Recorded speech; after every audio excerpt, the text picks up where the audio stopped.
Atenção! Começa agora uma teleaula de matemática do ensino médio. Você vai assistir a teleaula de número 61. Bons estudos!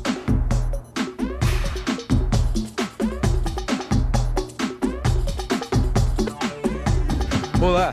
Já tem 2 teleaulas que a gente tem estudado logaritmo. E logaritmo você já sabe o que é, não sabe?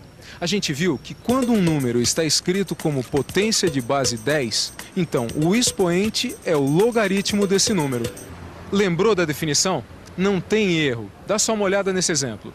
A gente sabe que 10 elevado a 0,477 é igual a 3. Dizemos então que 0,477 é o logaritmo de 3. E além disso, a gente conheceu também a tábua de logaritmos. E viu também que os logaritmos têm propriedades, a da multiplicação, a da divisão e a da potenciação. Mas os nossos estudos sobre logaritmo não vão ficar por aí não. Na teleaula de hoje a gente vai avançar um pouquinho mais sobre esse assunto e vai ver como os logaritmos podem resolver alguns problemas de matemática. Vamos nessa? Na teleaula de hoje, você vai aprender a reconhecer a utilidade dos logaritmos para realizar cálculos complexos. Você vai ver como usar a tábua de logaritmos. Vai aplicar as propriedades dos logaritmos e vai saber identificar quando o uso dos logaritmos é apropriado.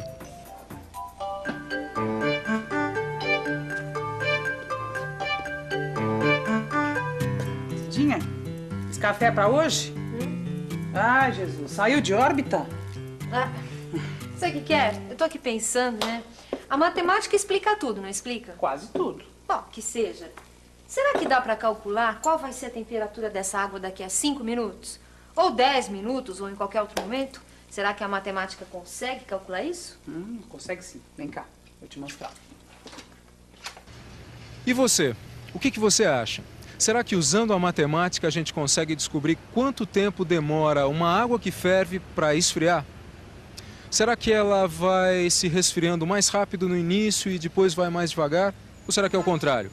Bom, para começo de conversa a gente vai tentar descobrir a quantos graus a água ferve. Você sabe quantos graus a água ferve? A 100 graus. Muito bem. E você sabe? A 100 graus. A 100 graus.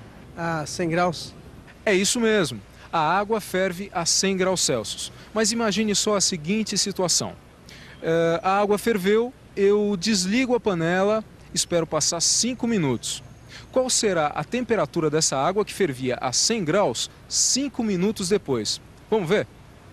Por favor, cidadão, qual será a temperatura de uma água que fervia a 100 graus 5 minutos depois? 60 graus? Ah, não saberia não. 50 graus? 50. Pelo visto o pessoal não está sabendo me responder direito. Qual a temperatura de uma água que fervia 5 minutos depois da gente ter apagado o fogo? Será que as nossas amigas vão saber responder essa pergunta?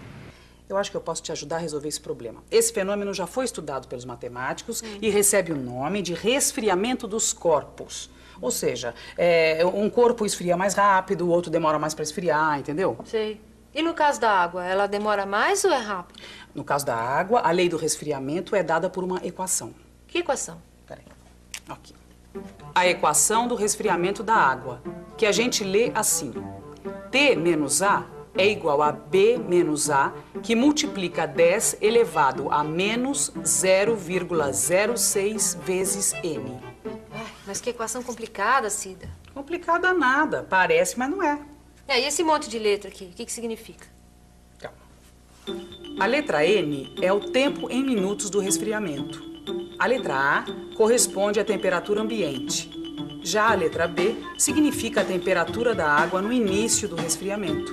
E, por fim, a letra T, que é a temperatura final da água. E com essa equação aí, a gente consegue calcular quantos graus vai ter uma água que fervia 5 minutos depois do fogo ter sido apagado? Exatamente. Então, vamos nessa. Vamos lá. A primeira coisa que nós temos que fazer é encontrar os valores que nós vamos substituir nessa equação, certo? Vamos lá. O nosso N é 5, porque a gente quer saber qual a temperatura da água 5 minutos depois. A temperatura ambiente é de 30 graus.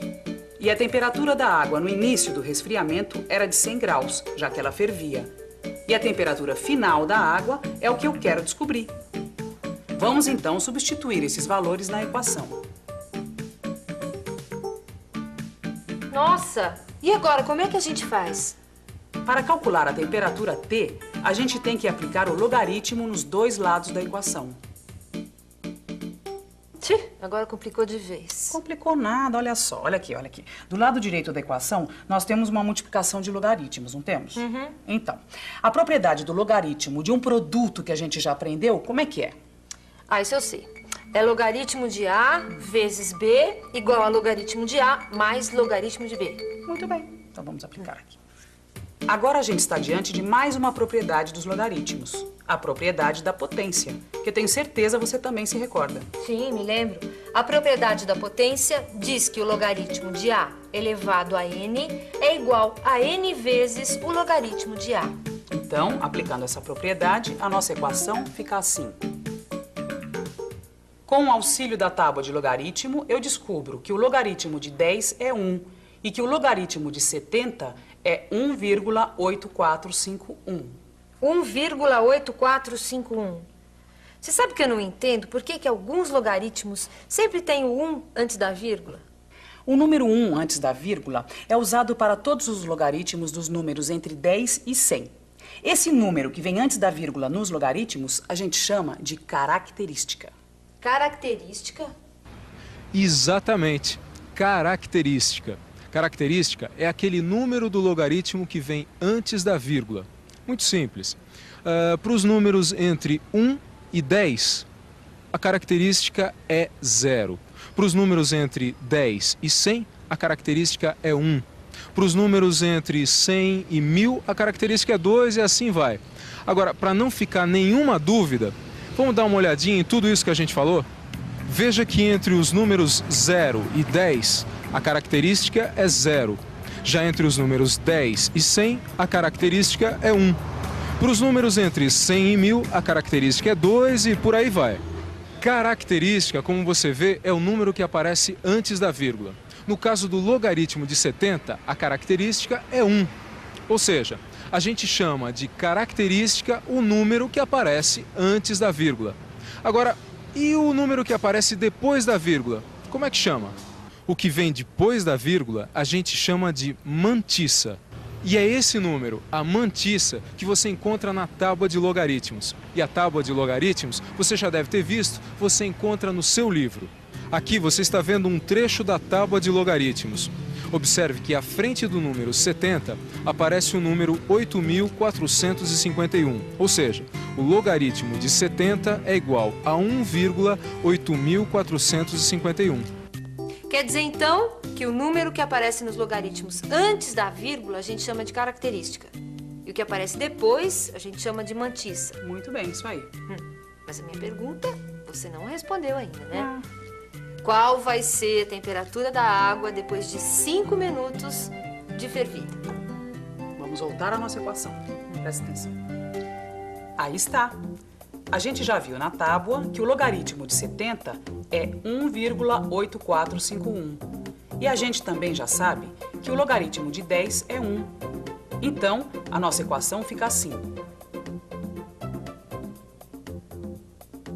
E agora, como é que a gente resolve isso? Bom, agora nós temos um problema inverso. Nós temos que descobrir o número cujo logaritmo é 1,5451.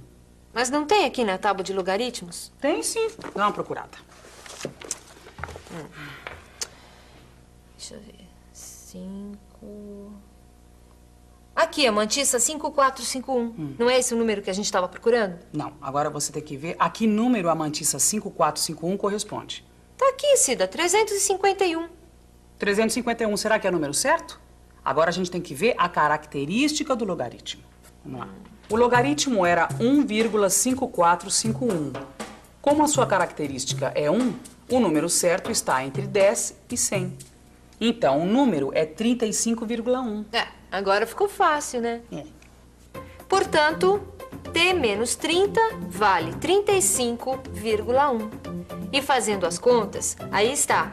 T é igual a 65,1. Isso quer dizer que a temperatura da água com 5 minutos de resfriamento depois dela ter fervido é de 65 graus. Poxa, não é que os logaritmos realmente ajudaram a gente a resolver esse problema? É, e vão nos ajudar com muitas outras coisas mais. Mas por enquanto nós ficamos por aqui. Tchau. E atenção, se liga aí que é hora da revisão. Na teleaula de hoje, você aprendeu a reconhecer a utilidade dos logaritmos para realizar cálculos complexos. Você viu como usar a tábua de logaritmos. Aplicou as propriedades dos logaritmos. E ainda aprendeu a identificar quando o uso dos logaritmos é apropriado para resolver um problema. Logaritmos. Esse foi o nosso assunto de hoje. Agora é com você. Consulte seu livro, faça os exercícios e estude. Combinado? Então até a próxima.